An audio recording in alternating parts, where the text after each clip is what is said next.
Oh, what is the Upskis, everybody? Welcome back to another episode of the GXHockeyCast. We're on episode 81, Phil the Philadelphia Kessel of my little hockey show, where once a week I go through all of the major news and the what's happenings in the NHL, mainly focusing in on the Toronto Maple Leafs and the Calgary Flames, because that's my favorite teams, but I could talk about any of the 32 teams in the league. So what are we talking about on this episode? Well, we will be talking about the Toronto Maple Leafs and their semi-struggles through the late part of December. I want to talk about the Montreal Canadiens because I feel like I have not talked about the Canadiens very much, so we're going to spend some time with the Montreal Canadiens. Got to talk about the Calgary Flames, Detroit, and their struggles throughout December. A Winter Classic has gone down, and someone retired and then not retired, injury news, and a whole bunch of other stuff. So let's dive into the hockey talk with the Toronto Maple Leafs. So we know the big problem right now with the Leafs is Ilya Samsonov. He has been struggling mightily this season and just cannot find his game. And the Toronto Maple Leafs have sent down Ilya Samsonov down to the Marlies. He clears waivers. There was really no risk in him getting claimed. The contract's too heavy, and I think at the time of him getting sent down had the worst save percentage in the league. It wasn't good. It was very not good, and there's a lot of strange things with Ilya Samsonov this year. A lot of us knew, Capitals fans, they know about Ilya Samsonov when they did not qualify him and they let him walk. Leafs brought him in, and everyone was saying, okay, with Ilya Samsonov, he has some pretty good highs, but when it goes down, when he goes to the lows, it can get really, really low. And we're experiencing that right now. We didn't really have to experience that very much last season with Ilya Samsonov. Just a pretty damn smooth season for him last year, and the pressure was on, very similar to this year. He was on a one-year show-me contract. He showed the Leafs. They gave him a bump in payment, but they didn't give him term, and the pressure is on him again this year to perform again, and it's not going so well. Why is this happening? It's definitely a head game thing, because I was listening to a 32 Thoughts podcast, and Friedman was discussing Ilya Samsonov, and some people were suggesting that, he just needs some really good practices and to get the fundamentals back, and apparently he's been having great practices and looking really good, but when it comes to game time, it's just something's going wrong. Something in between the ears is off with Ilya Samsonov right now. So they send him down. It's kind of a 50-50 mix. Some people think that it's not going to work. It kind of has been a mixed bag this season. It's been very trendy this season for goaltenders to get sent down. We saw Antti Raanta go down. Jack Campbell went down in Edmonton. They just sent down, I think, Eric Comrie in Buffalo. So this is part of the salary cap being so very tight. There are goaltenders available out there, but so many of the teams are so cap strapped. They're right up against the cap. So their best options, since they can't really make trades or any moves, is to kind of send them down, hope that they find their game down there, and come back up and be okay. It's not a very good probability that the goalies will find their game down there. Like Jack Campbell is still down there and has not found his game. Antti Raanta not down there for very long.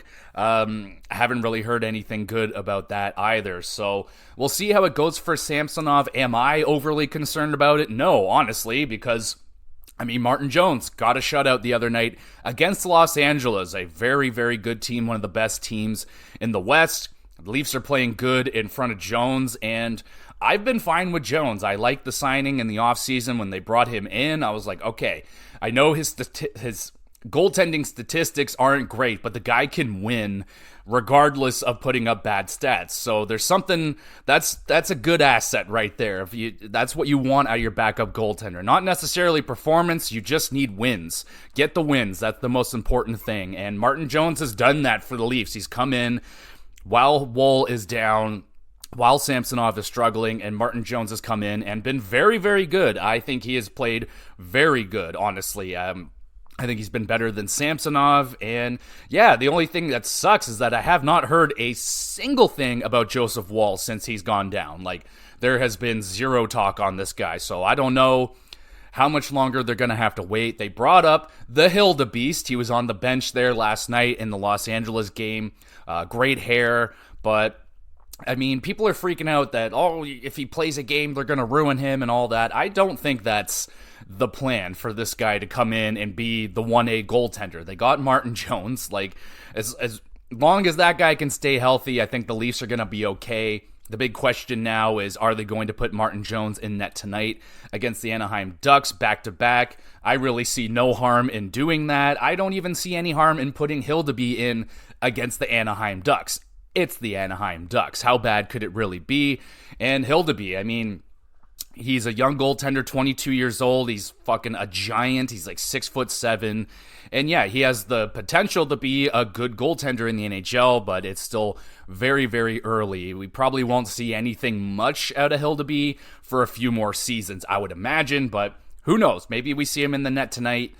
I wouldn't be against it. I think it's a great opportunity. Rather, this game, like, give this, if you want to give Jones this game and work them back-to-back, then I think you should at least give them try out Hildeby for the San Jose game. It's two pretty bottom-of-the-barrel teams here back-to-back, so, I mean, why not? Just to see what he's like, just to see, like, I don't see any harm in doing that. If he gets shelled, he gets shelled, and then at least you know, and, like, come on now. He's a professional. He'll take it, and he'll be fine, but I'm not worried. I know a lot of people were getting on the Leafs a little bit. They haven't looked the best over the last 10 games. They're like 4-4-2.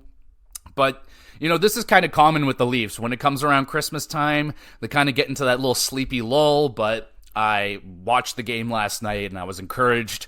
I was expecting them to come out of the winter break firing, and they did exactly that with a 3-0 shutout against the Los Angeles Kings. So, yeah, I had no worry even before the 3-0 shutout. I knew that they were going to, play a little sleepy, and, they probably got a lot of other things on their mind right now. That's just kind of the way that the team has always been.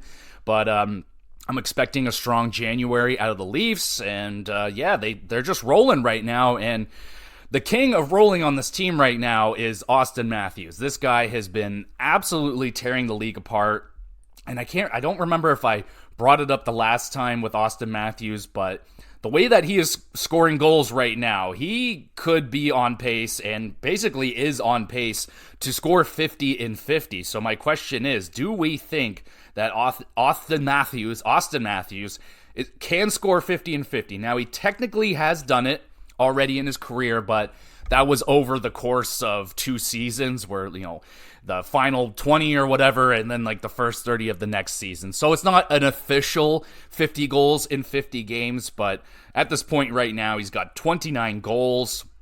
He's damn near at a goal per game, and if it goes off on, maybe he gets another hat trick or two in the next week or two and really bumps up those numbers, I can see Austin Matthews hitting 50 goals in 50 games at some point in his career. He looks unbelievable right now. Like, ever since I called him and Mitch Marner out on the podcast, they have both been fantastic.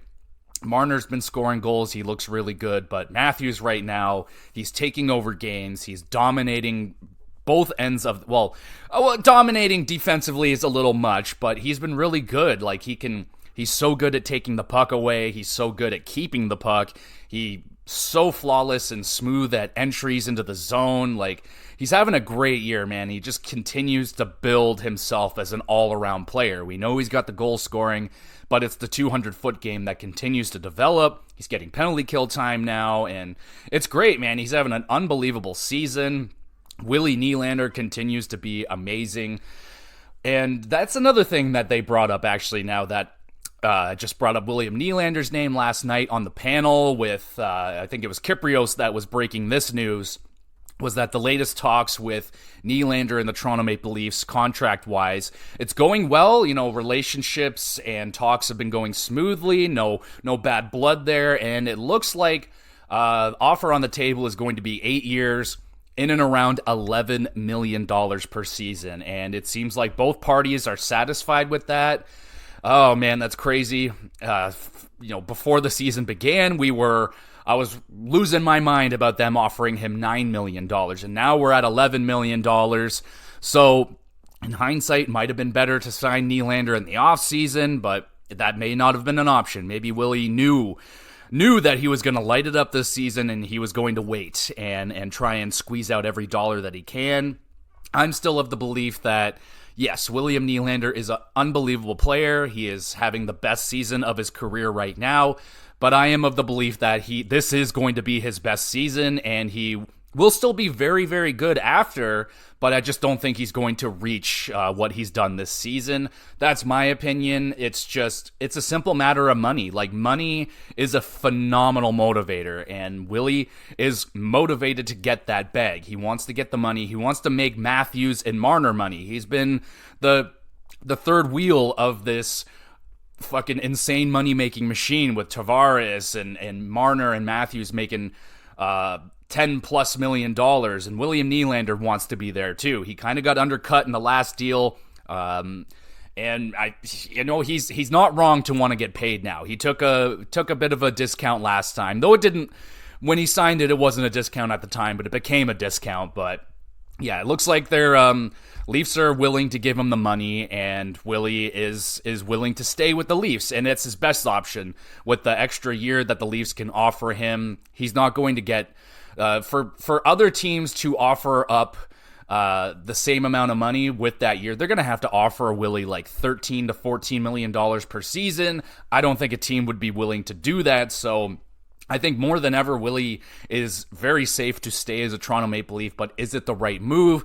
Will that, let's just say, for example, if they have another not great playoff run and one of the big four doesn't perform, let's just say, for the sake of this conversation, let's say Marner doesn't perform and does one of those guys move? And, Marner's contract is coming up. He's kind of been like, he's an amazing player, but it just hasn't been the same with him for a while. I know he's extremely passionate and he cares a lot, but I think maybe it's getting in the way at times. And I don't know, like I don't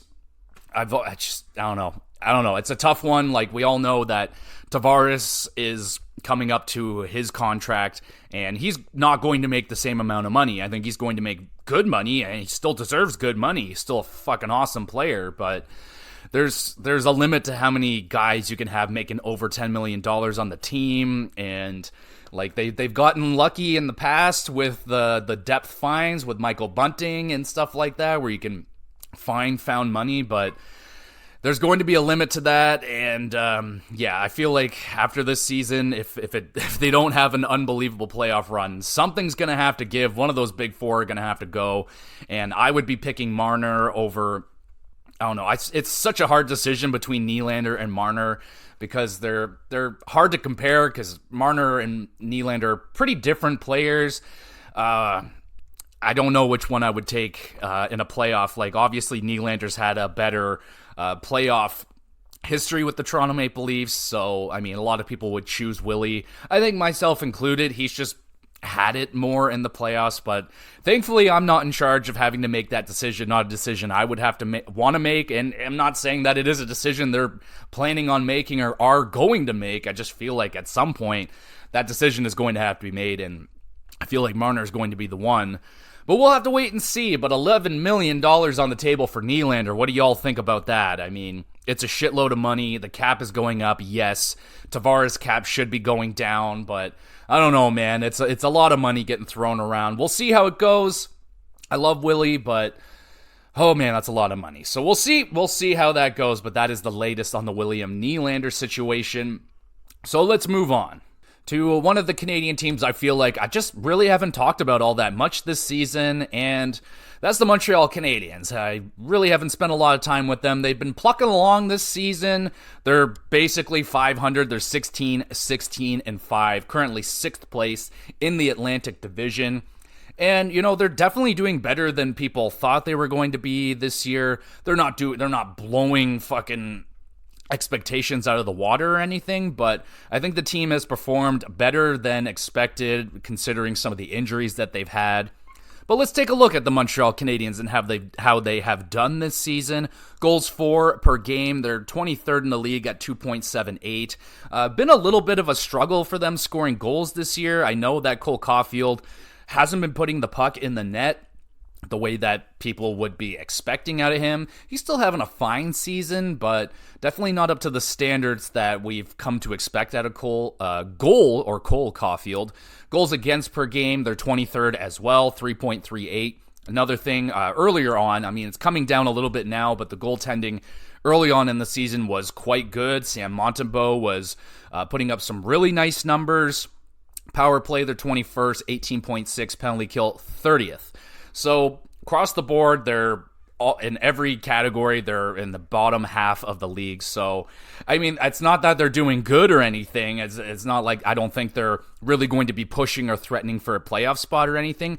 But it's encouraging. These are the kind of things you want to see in a young, up-and-coming team. But they have questions to answer with the Montreal Canadiens, especially in net. So they have 3 goaltenders, Sam Montembeault, Caden Primo, and Jake Allen. Each goaltender has gotten into a pretty decent amount of games, 17 for Montembeault, 13 for Allen, and 8 for Primo. So they have a 3 goaltender rotation, not in a playoff spot, not threatening for a playoff spot, and other teams in the league are looking for goaltending, like New Jersey and others. So they're in a position to trade off a goaltender. Now, I do hear that the asking price for goaltenders like Jake Allen or one of the goaltenders from Detroit, probably James Reimer, the price for them are very high. I don't know what the price is right now. I don't think it would be something like a first, but I think they're asking for a prospect. Teams are looking to maybe pay a 5th round, 6th round, and no. Much more than that. So maybe 2nd, 3rd round pick type of situation and some sort of player, prospect, and a late pick is maybe what they're asking for a Jake Allen. So I would expect Montreal to make that trade at some point. I imagine Montreal and the teams are going to be waiting to see if the price will come down. Maybe some other goaltender becomes available at a lower price. But right now, they have 3 goaltenders. It looks like Montembeault is going to be the guy for them moving forward. They gave him the contract extension. He's played the most games, and he's not played bad. In 17 games, 8 wins, 294 goals against average, and a 903. So in and around league average, maybe a little bit below, but not bad considering the seasons that he had in previous years. Pretty good season so far for Montembeault. And then they have Caden Primo, gotten into 8 games, 4 wins, a 3.30 goals against, and an 898 save percentage. So not amazing, but not so bad that it's unusable. I would say, like, I would be fine with a Caden Primo being the backup goaltender if Jake Allen got traded. And then there's Jake Allen, 13 games played, only the 4 wins, 340 goals against average, and a 903. So the goals against is the highest on the team, but the save percentage is tied for the highest. So I don't know. Looking at the numbers, Jake Allen definitely would be a sacrificable asset, I think, for the Montreal Canadiens, and it would be good for them to move him and just grab some assets, another pick, young prospect, something like that. Seems like the good move. Now, in terms of their skaters, Nick Suzuki leading this team, the captain, and I love this guy. Nick Suzuki, awesome player, 37 games, 34 points, and leading the team right now in goals with 12. Pretty good. A -8, not amazing. I mean, not the greatest, but always been known as a pretty damn good two-way forward. It's just, the team doesn't have the best defense right now. A very young defensive core being led by Mike Matheson, who is playing over 25 minutes a game. Wouldn't be playing that many minutes on most other teams' blue lines, but, he is thrust into that role and honestly not doing that bad. 37 games, he's got 27 points. Nothing wrong with that. A -8, going up against the team's best competition. It's a hard job, but I think Mike Matheson has done a good job considering he's playing a little bit over his weight limit, you know what I'm saying? And then there's Cole Caulfield. Only the 11 goals in 37 games, 27 points, and just a 0 on the plus-minus. So hasn't been a defensive liability, which most people think that he is because he's a goal scorer, but apparently it hasn't been that bad. Shooting percentage is a little bit lower than he would like it to be at 8.4%. Cole Caulfield is of the ability to go on a goal-scoring tear. He can put up a couple, a handful of 2-goal games and then get right back into his regular goal-scoring ability. But people have projected Cole Caulfield to be a 40, maybe even a 50 goal scorer in the NHL. Not so much this season. He's maybe on a He could probably hit 30 the way that he's going right now, which is not bad. I mean, 30 goals is 30 goals. That's great. But for Cole Caulfield, you're going to want that to step up a little bit. Sean Monahan had a great start, slowed down, and then picked it back up. He's been really good. I mean, they could potentially trade Sean Monahan. We'll see what happens with him. Juraj Slafkovsky's up to 14 points now in 37 games. Only 4 goals, but he's progressing along, man. It's going to be slow, but give it a couple more years, and Juraj Slafkovsky could be making an impact in the Montreal Canadiens' top 6. But for now, 14 points, almost like a point every other game, a little bit under that. Not bad, but I know people are going to be a little underwhelmed with those numbers. Now, Brendan Gallagher here, obviously a long-time Montreal Canadian fan favorite, but not having a good season whatsoever. 37 games, only 12 points, and a minus 17 on this team is by far the worst. The next closest is a minus 10. So, yeah, Brendan Gallagher having a rough year. Has been having a rough few seasons, honestly. Could he get traded finally out of Montreal? For the sake of him, I know he loves playing for Montreal, but, he would be a phenomenal ad for a team going on a playoff run. The guy screams playoff player to me. He's very grimy and gritty, can get in there. I think I think Montreal could get something pretty decent for Brendan Gallagher if they wanted to trade him away. And yeah, so there's been some unfortunate injuries on the team as well. Obviously, Kirby Dach has only gotten into the 2 games this season. Feel terrible for him. Kirby Dach, I think, was an excellent pickup. I thought it was crazy for Chicago to give him up, but they did. But, in the games that he's played, he's been great for Montreal, just hasn't played in that many. Arbor Xhekaj's only gotten into 17 games. Harvey Pinard's only gotten into 13 games so far. Yeah, so they've been dealing with some injury problems. Not the best season, but I think it's a respectable season that the Montreal Canadiens have put together this year. They haven't been bottom of the barrel. They've been in most games. They have, getting dominated every single game. They've been better than expected, but yeah, it hasn't been necessarily a insanely amazing season or anything, but it hasn't been that bad. So, Montreal Canadiens, I felt like talking about them, so I talked about them. So let's talk about the Calgary Flames. So, kind of similar to the Montreal Canadiens. They're plucking along. Things aren't going very good for Calgary. Really, the only high spot with the Flames is that they brought up the young kids, and the young kids have been playing pretty good. When they brought up Dustin Wolf, he's looked good, and, he looks like he's ready to take over the job. Blake Coleman has been ridiculous this season. He's been fantastic over the last... I don't know. He's been fantastic all year. He just continues to put up points every single game. Very impressed. He was a player that I was extremely excited for when they brought him in. I was like, I like Blake Coleman. This guy does a little bit of everything.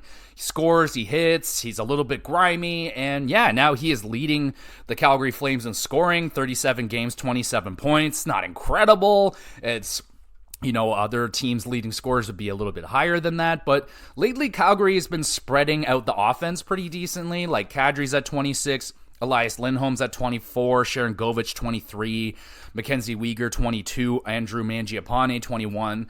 So, guys are chipping in there. Just no one's really gone overboard. No one's a point a game right now, but fairly okay scoring across the board. Mostly from the younger guys have been pretty encouraging, at least anyway. But Jonathan Huberdeau, I don't want to pile on the guy. He's already had such a disastrous time here in Calgary, but the dude went on just an outrageous pointless streak. Let me see, how many games? 12 games. Jonathan Huberdeau went without a single point.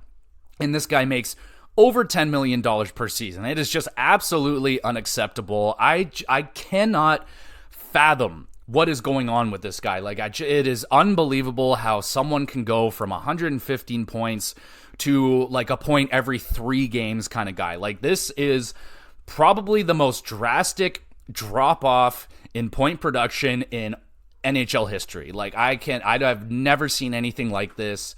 Thankfully, he broke the schneid. He got a point, put up an assist, and then he got a goal in the next game. So now he's on a 2-game point streak. For the love of God, Huberdeau, please, for the love of God, find it. Just find it. Just get respectable. this is going so much like this is so much worse than the Jeff Skinner situation when that contract first got signed. They brought in Jeff Skinner to Buffalo, a 30, 35, maybe 40 goal scorer, and then he came in. He was just abysmal, but he eventually turned it around. The last couple seasons with Buffalo, Jeff Skinner's been really fucking good, and I'm hoping that Huberdeau can have something like this happen. Like, even with the inflection of young players, like, it did nothing for him. The changing of the coach did nothing for him. And that was the big excuse last year is, he just didn't work well with Sutter. And now he's gone. He's still like 12 fucking games, man. That is, I don't want to be an asshole to the guy, but that is just fucking just insane. Like, you might, like, I would be, like, is scratching him even an option? Like, would that help? Like, I doubt that would help. I don't know, man. I'm blown away with Jonathan Huberdeau. 17 points in 37 games, a -14. Like, it is the biggest boat anchor contract in all of the NHL. There's nothing the Flames can do with it. You can't, like, if you buy it out, it's just going to hinder the team more so than having Huberdeau play on it. So they really just got to sit here and eat it, and it's just beginning, and it just continued. Like, it just seems to keep getting worse. Like, it's shocking to me. Like, he came in, and I knew it was going to be a while before he got adjusted, but this is getting to just, I have no idea what you can really do with this. Like, this is so fucking bad. Like, I'm hoping that he can turn it around at some point, but it really, at this point, just looks like an absolute fucking failure of a signing, and we were all so excited when that trade went down. Like, it seemed like the Flames were going to lose everything for nothing, and then this trade happens. They get some assets back. At least Mackenzie Weegar has been really good this season, but my goodness, man, like, it's not just... It's the money. Like, the money that they're paying Huberdeau is astronomical, and they are not getting even a quarter of their money's worth out of what Huberdeau is doing for them right now. Like, he's not helping the power play out at all. They're 30th in the league. Like, their penalty kill's good, but he's not on that, and he's not helping them score goals whatsoever, and that's what he came in here for. I know he's a playmaker, always been a playmaker, and there are not any, like, bona fide goal scorers on this team. I understand that is a major issue, but hopefully Coronado will take a step up next season. It didn't work out this year, but yeah, man, it just continued. The Flames continue to just be very middling. Like, they're out, but they continue to have, like, just a little bit of the window open for a playoff spot. But I've had no confidence in them, opening up that window and going for it. I am discouraging them to even think about opening that window and trying to go for it. You need to sell off any and all assets that you can now. Trade off Hanifin, trade off Lindholm, send Lindholm to fucking Colorado. We know that's where he's going, and we need to temper our expectations as to what the Flames are going to get back for Hanifin and Lindholm. I don't think it's going to be amazing. You might be able to squeeze out a first-round pick for one of, if not both of them, but it's not going to be a great first-round pick. It's going to be a late first-round pick from playoff team, and I don't think they're going to get a whole lot more. Like, Lindholm isn't blowing the fucking, like, he's not playing amazing either. He's been okay, and he's only been okay for the last couple seasons. After he lost his amazing wingers in Gaudreau and Tkachuk, he's just been okay. So he clearly isn't a guy that can drive a line all by himself. If you give him some good wingers, then yeah, you're going to have an awesome second line. Colorado has the assets to do that. They can bring in Lindholm, give Calgary assets, and they can provide Lindholm with some quality wingers. So it's the match that everyone seems to be going with. Also, Boston would be very interesting for Lindholm to go to, but Boston, they just don't really have the assets that I'm interested in. I think Colorado has some young players and better draft picks than Boston, but we'll see. We'll see where that one goes. But I just don't think that the Flames are going to get the sun and the moon that some people think they're going to get for Hanifin and Lindholm. They're like, oh, they're going to get a first and a top-end prospect. It's like, I think you might get one of those things. I don't think you're going to get both unless Lindholm just starts to tear it up, and he's just been okay. So I don't see it. Even Noah Hannafin, he's just kind of been like okay. I mean, maybe if he's been on the penalty kill a lot, their penalty kill number's been really good, so that could help his value. But again, I don't think the Flames are going to get like a game-changing package for these players, but it will definitely help in the rebuild in the long run. But yeah, it's got to happen. They'll definitely be trading off those assets at some point. Speaking of assets, the Washington Capitals add a asset in Ethan Bear, right-handed shot defenseman. I was a little bit curious with this one. I was wondering if the Leafs maybe would take a swing at him, but once we saw the contract that he got, I understand why the Leafs weren't in on him anymore. Ethan Bear getting a 2-year, $2 million contract from the Washington Capitals. A fair payment, I guess. Like, I don't know very much about Ethan Bear. He hasn't played a ton, but apparently a solid top 6 defenseman option, can play top 4, and Washington in need of defense. So there's been a connection with Ethan Bear and the Capitals for quite some time. He's been practicing in the area. It was only a matter of time before they got him signed, and there he is. So now he is signed and good to go for the Washington Capitals, which is cool. Good to see Ethan Bear back in the NHL. And on a sadder note, a guy we won't be seeing in the NHL no more is, at least playing anyway, will be Nolan Patrick, former second overall pick by the Philadelphia Flyers. And this is just a tragic, really sad situation with Nolan Patrick. Second overall pick, had a ton of potential, man. Like, this guy was going to be a very big deal for the Philadelphia Flyers and their future, but injuries just absolutely plagued poor Nolan Patrick. He just couldn't get healthy, and it looks like his NHL career is done, but his career with hockey is not done. He is going to continue on with player development, and he is going to stay around with the game. Obviously, he has knowledge, he has skills that he can pass off to other people, which is great. I'm very happy to see that he hasn't given up on hockey, and I imagine his mindset is that I'm not done with the NHL. Maybe one day I can come back and play, which is a great attitude and everything, but a lot of the big people say that it is very, very unlikely that he will play in the NHL again, which is extremely sad. I wouldn't call him necessarily a bust, more so just an unfortunate injury situation. Like, I think without injuries, he would be a fantastic player.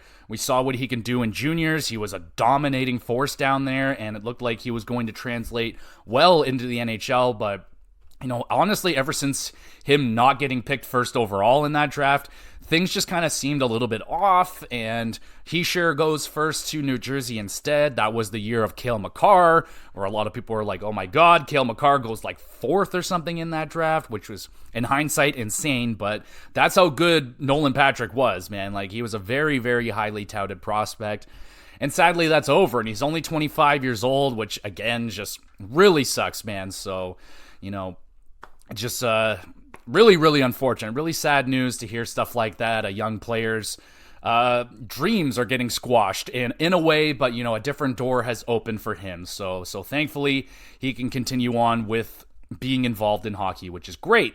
Speaking of great, the PWHL, the Professional Women's Hockey League, had their first games this week. New York played Toronto. I think Toronto lost in a shutout loss anyway. I didn't get a chance to watch it.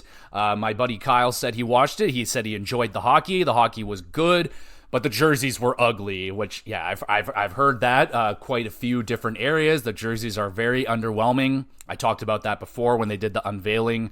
I don't even think they have names for the teams yet. They're just Toronto and New York. There's only 6 teams. It's a start. Like, it's a brand new league. Things aren't going to be exactly the way they want it. It's got to develop and find their way. It'll take a minute, but I'm happy that it's here. It's begun. I heard that the ratings were good, at least for their first night. Now, I didn't hear about the ratings with them going up against NHL games because they were going to be on at the same time. So I haven't heard anything about those numbers if they just were really, really bad numbers because NHL games were being played. If there's a way that they can kind of give the women their own time to be viewed and the men their time, or have a good balance. I don't know what they're going to do, but it's good to see that the PWHL is off and running. They're playing games now, and that is awesome. And speaking of awesome, Marc-Andre Fleury. Now, he is just awesome in general, but it is also awesome the fact that he has played 1,000 games in the NHL, which is nothing short of an amazing feat for a goaltender. Very, very difficult to play in that many games. And Marc-Andre Fleury is going to go down as one of the greatest goaltenders of all time. He is up there in the wins. He is on pace. I think he's about to pass Patrick Waugh in wins, which a couple seasons ago looked like it wasn't going to happen. But Marc-Andre Fleury continues to play. It seems like this is going to be his last season, but who knows? We said that a couple years ago, and he's continued to play. But Marc-Andre Fleury, man, 1,000 game played, an amazing career so far. And we'll see what goes on with Minnesota. Some things went down with them this past week. Ryan Hartman's been fined for his high sticking on Cole Perfetti in the Winnipeg game, and there's some controversy behind this because during the face-off, I believe Hartman was mic'd up, and you can hear him clearly saying to Perfetti, "I am going to injure you because you guys injured this player." Kaprizov got injured, so he's like, "I'm going to hurt you on purpose, so be ready," and then he did it. So yeah, he got in trouble for that. And, you know, that's really nothing new in the NHL. That's kind of always been a thing. The players kind of policing their own game. You hurt my star, I'm going to hurt your star. So that's kind of always been a thing with the NHL. I'm not overly shocked about it or anything. It's a shitty play, and, you know, it really not ideal for it to get caught on microphone like that. But yeah, Hartman getting fined, it's a slap on the wrist for him. $5,000 when you're making, $4 million a year. It's not going to really perter him to not smack someone in the head with a stick ever again. But yeah, so that goes down. Also going down this week, or that might have been last week now because I haven't done this in 2 weeks, but Bedard and Zegras scoring a Michigan goal on the same night. Pretty fucking awesome. Didn't hear a lot of the old bastards coming out of the work saying, "Oh, it's not my hockey game, blah, blah, blah, no lacrosse-style goals." I think it's awesome for the game. It's incredibly difficult to do. It's not impossible to defend it. Like, I think it's rather easy to defend a Michigan goal. All you would have to do as a defenseman is touch the guy, bump him, touch his stick, do anything to knock that puck off. It's a puck on a stick. It's pretty easy to knock it off. And goaltenders, if you're aware of it, you got to get your shoulder up on that top crossbar to block it. But I don't have any problem whatsoever with the Michigan goal. I think it's awesome. I think we're getting there to where we're going to start seeing some other form, like we saw already with the Dishigan, where Zegras passed it off and did some really crazy shit. But I think it was just really cool that Bedard and Zegras, two of the young up-and-coming new age players of the NHL, both doing Michigans on the same night. I think that's really awesome. Both of them were fantastic. I think they're both ridiculous. It's extremely hard to do. I've seen other players try it and fail. I've seen Austin Matthews try it and he failed. And yeah, man, Zegras seems to be the king of it right now. Svechnikov, I think, has done it a couple times now. But yeah, that on top of that, since I'm talking about Zegras, he has come back, and he's been playing good now. He started the season just horrendous. Turns out he was injured. He left, got healthy, and now he's back. He's putting up points again, so that's encouraging. The Ducks still have no chance of making the playoffs, but it is at least encouraging to see Zegras starting to play like Trevor Zegras again. So that's encouraging. That's good. Speaking of good, we have a couple of neat little things that went down this week. So we'll start with Chris Letang first. He is the first NHL defenseman to have 5 points in one period. He had 5 assists in one period, 6 assists total for that game. So one hell of a game for Chris Letang. He's having an okay season. Obviously, he was knowing with Erik Karlsson coming in, he's going to be taking a little bit of a hit in terms of offensive production because Erik Karlsson's going to be taking over that top power play. But goddamn, man, 5 assists in one period, that is some mighty fine work. And on top of that, Erik Karlsson has 600 career assists. So congratulations to Erik Karlsson. That is a fuckload of assists. And we have Nathan MacKinnon's point streak has finally come to an end. He has been on an absolute tear, just wrecking up the league. He had a 19-game point streak ended. He had 13 goals, 23 assists, 36 points during that spree. Just an unbelievable, just a crazy streak of hockey being played right there by Nathan MacKinnon. Right now, it is him and Nikita Kucherov battling it out for the points leader. Nikita Kucherov continues to just be Nikita Kucherov this season, putting up a shitload of points, having an unbelievable season.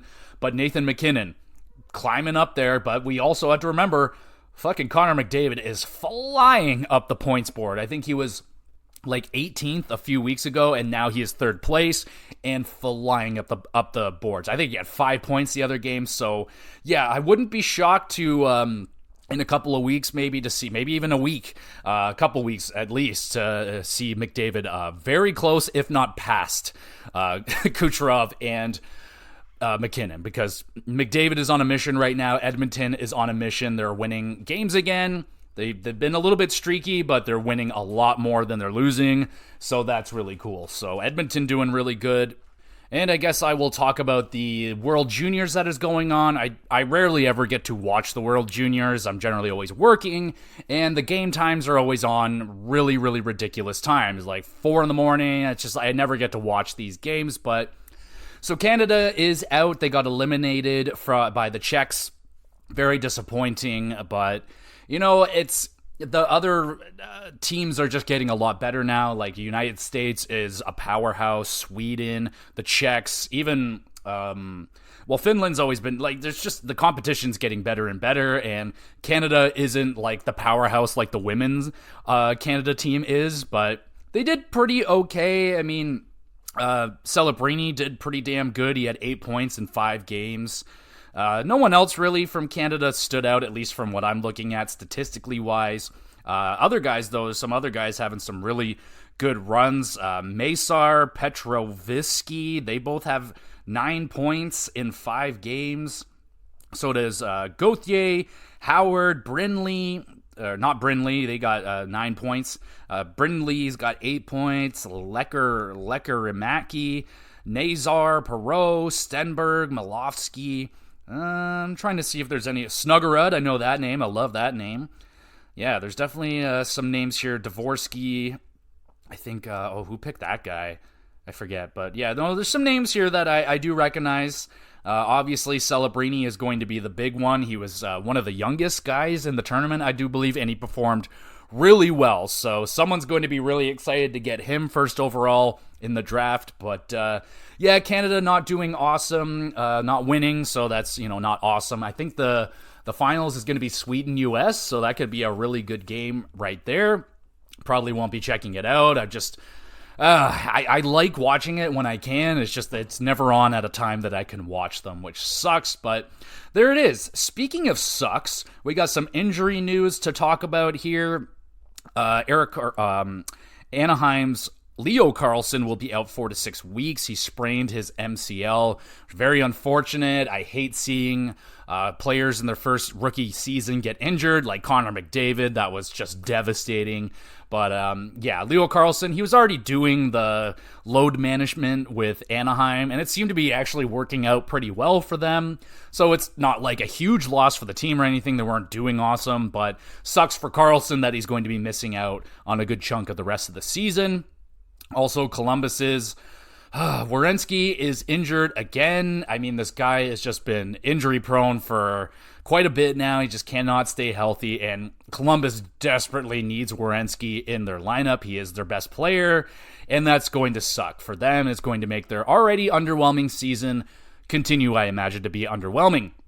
Buffalo already kind of mentioned this one. Comrie got waived, probably cleared, or he did clear. I don't think anyone was going to be picking him up with that $2 million contract, which again continues with a trend. I don't know if they were sending him down necessarily for a mental reset, but that is a situation. I don't think there's going to be a lot of teams very interested in bringing in Comrie for his services. I thought he was a solid goaltender, especially in Winnipeg. He was pretty fucking good over there, but seems like he's not a starting goaltender option. You would want him to be, probably a backup would be the best role for him. We'll see if anyone out there is going to try and add him. down the line. And also the Winter Classic went down. I haven't really mentioned this one. They unveiled the jerseys quite a long time ago, and I thought both of them were pretty decent. I really did like the Seattle one. It was pretty nice looking. And the game goes down. I didn't check it out. Winter Classics, I don't know. They're not my favorite. They're just kind of okay. Like the magic for me is over. Like when they first started, I was like, oh, this is so fucking cool. I'll always remember like the Jose Theodore with the toque over his helmet. That was just so iconic, so fucking cool. Nothing's going to top how cool that one was for me. So I didn't check this one out. It ended up, by the sounds of it, being a pretty boring game. The Kraken win it 3-0. So, I mean, good for the Kraken. They've been playing better. Winter Classic went down. If you watched it, what'd you think of it? I'm not into the whole Winter Classic thing anymore. It's fine. Like, it was cool that it was going on. Like, I like the kind of afternoon games. They're pretty fun. But I was going to work, so I didn't have time to check out that game. And there's one other thing I feel like discussing today, and that is the Detroit Red Wings. So we'll take a look at Detroit, who, they came out of the gate fucking on fire this season. DeBrincat was amazing, and they brought in Patrick Kane, and I'm not saying that Patrick Kane is the reason for their struggles, but they had a not good December, and it kind of looks like they're kind of falling out of contention right here. So December started pretty decently for Detroit. They kicked it off with a couple of back-to-back wins. They were on a 3-game winning streak, and then they went on a 3-game losing streak. They won 1 game and then went on a 4-game losing streak, won another game, 2-game losing streak, win, loss, and now a win to begin January. So yeah, that's the kind of month that can really pretty much eliminate what they did in the early part of the season, getting those big wins early. And yeah, so they've fallen off. Their goals for per game is 26th in the league. Goals against is 26th.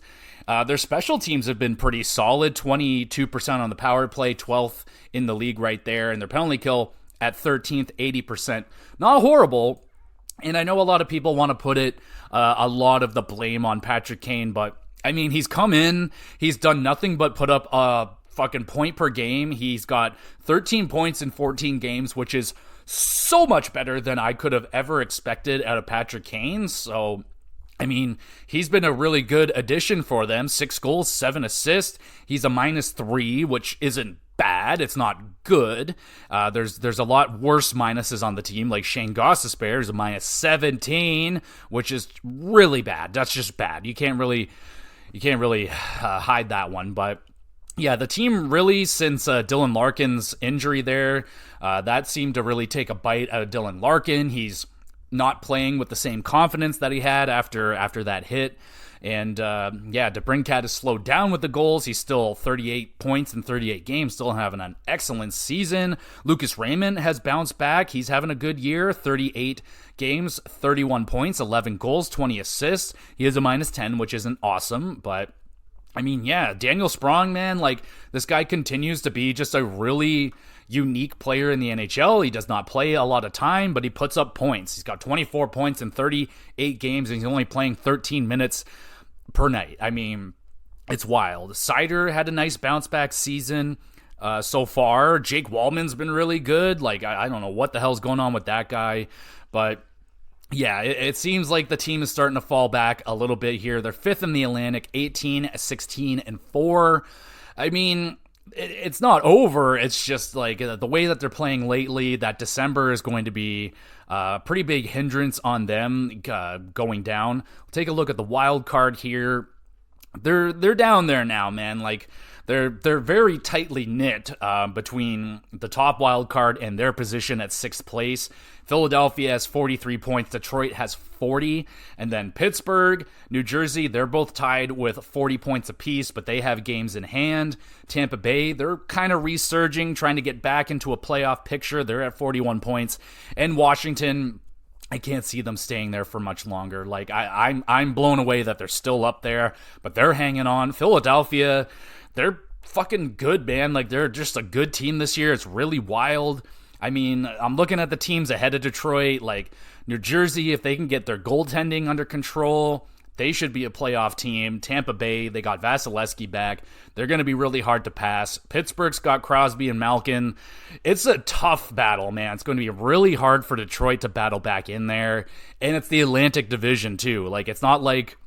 It's very unlikely that Toronto, Florida, or Boston are going to fall out of that top three. And like I said, you're going to be battling with a Tampa Bay.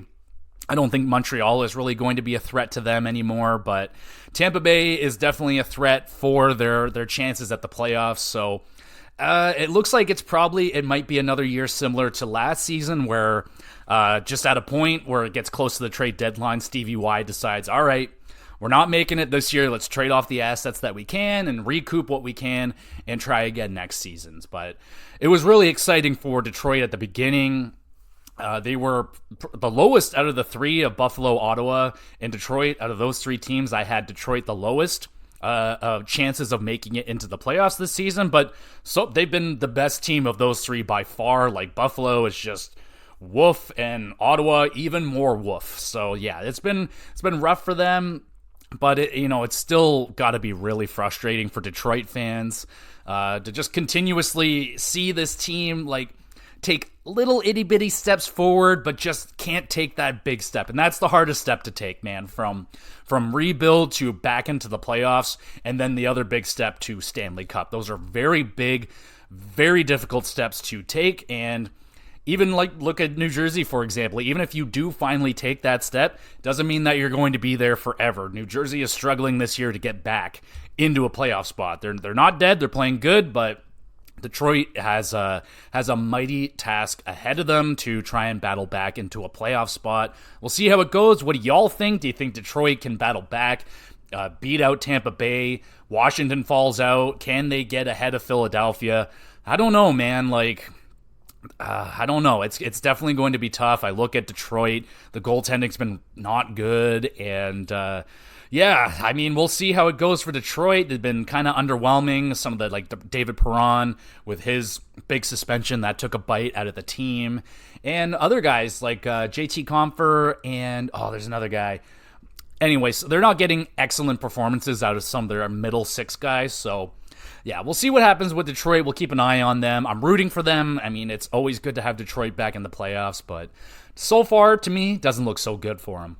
But yeah, there we go, everybody. I think that's everything I want to cover for today. Thank you so much for listening and or watching. You are awesome. You want to be even more awesome, and make sure you're hitting that review, hit the stars, like the whatever you got to do. Just, rate and review the podcast accordingly. Don't just... be honest. If there's something you don't like, let me know, and I could try and fix it and shit like that. In terms of what we have planned for the GX Plus cast this week, we're going to be doing the XE Awards for the GamerCast this week, my yearly award show for video games, movies, and TV shows, mainly video games. I think I have 11 or 12 awards I will be giving out on that show. It's going to be a lot of fun. I cannot wait to do it. It's a show I've been prepping and working on all year long, and yeah, it's going to be a lot of fun to talk about and, have a retrospective of the year that was 2023 and all the games that I played and all the great experiences that I had and some of the not so great experiences, obviously. So that is on the docket this week for the GamerCast. I have a bunch of plans for episodes for January. It looks like I'm already pretty loaded up for January with my episode ideas, so that's good. The WrestleCast, we had pay-per-view was on the normal WrestleCast episode this past week because they didn't have a Monday Night Raw or SmackDown, so I just squeezed it into the recap. So we had a longer episode, so that's over there. If you want to check out the review for what was that pay-per-view called? I don't know. There's an AEW pay-per-view called something, and I reviewed it, so you can go back and listen to that. We got. I don't think there's any... Every time I say I don't think there's any pay-per-views for wrestling, there's always a pay-per-view, so there might be one. If there is one and it's worth an episode, I'll do an episode reviewing that, but the wrestling recap will be there for you this week as well. And yeah, everybody, so again, thank you so much for listening and watching and all that great stuff. It was an amazing December for the GX Plus cast, by far the best month I've ever had with this podcast. We exploded. I think it was like 400 downloads we had this month. Just an excellent number for me. I mean, that's awesome. So again, thank you so much for listening. We're going to be doing the season finale is the Xyz Award, so we'll be moving into my third season of the GX Plus cast after this weekend. So yeah, man, I'm looking forward to my third season. It's been a ton of fun. I love doing this. It's a lot of fun. I love just spending an hour talking about my 3 favorite things. So I hope you're sticking around. And yeah, so we'll be back again soon with some more GX Plus cast.